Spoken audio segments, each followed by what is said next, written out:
I have another question. I was wondering, you keep saying educate ourselves, and so like I personally read Noam Chomsky a lot, and I was wondering what's a good form of education for ourselves? Like, what's a good news media that we should go see? Like, what's happening around the world? Like, how do we educate ourselves? Like, That's a very good question, because then we have to rely on the very same news entities that some would call special interest. But we have to understand that they do represent a special interest. One of the things that I would recommend that you do is to read the transcript of, you don't have to read the whole thing because it's very long, but if you're really into it, you can. The transcript of the 1999 trial that was held in Memphis, Tennessee, pertaining to the murder of Dr. Martin Luther King Jr. And there, all of the tactics that were used by the federal government against Dr. King were exposed in that trial. One of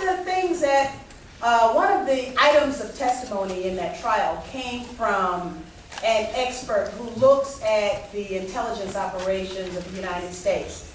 And basically at that time he said that he testified that roughly 30% of the CIA's budget was devoted to the Grand Wurlitzer.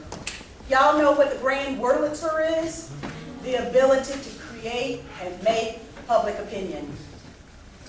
Ownership of news outlets or opinion outlets, ownership of the journalists who write in those outlets, various mechanisms that are used to control public opinion. And if you look at the list of news outlets that actually printed lies about Dr. Martin Luther King Jr., and they knew that they were printing those lies, you would be shocked.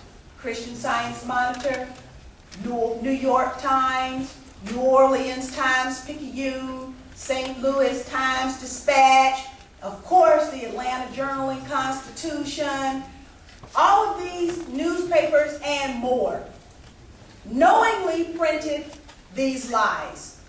Now, if they would do that back in 1968, what do you think they are doing now? They are still printing lies. But guess what? A recent court decision said it is okay for the press in the United States to knowingly promote lies. That's what a court in Florida ruled. So what are we to do? When we read the New York Times, understand that the New York Times has owners, and the owners have interests. Know who those owners are and know what their interests are. Same with the Christian Science Monitor and all the rest of the newspapers. Then, make sure that you have a healthy component of international newspapers in your daily diet of information. Basically, what I did that got me into trouble with the September 11th tragedy was that I read newspapers from around the world. And I compared what was being printed in like the Scotsman and the Sydney Morning News and the Melbourne Age. And I compared what they were writing as opposed to what was being printed here. And Haaretz is also a good place.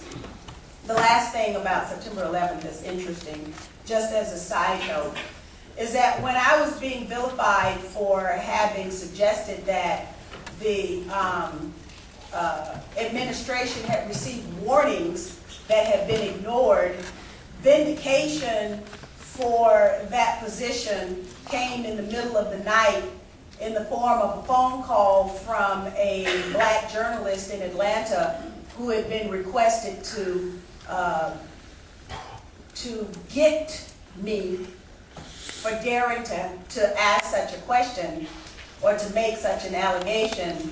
And the item came from Tel Aviv. So there is the opportunity to learn about news that is taking place in various parts around the world, or news that's taking place right here in the United States, but it's being reported in other parts of the world. And so just read those newspapers, understand who the ownership is, and also figure out a way to understand what's not being printed so you know why you're being told what you're told.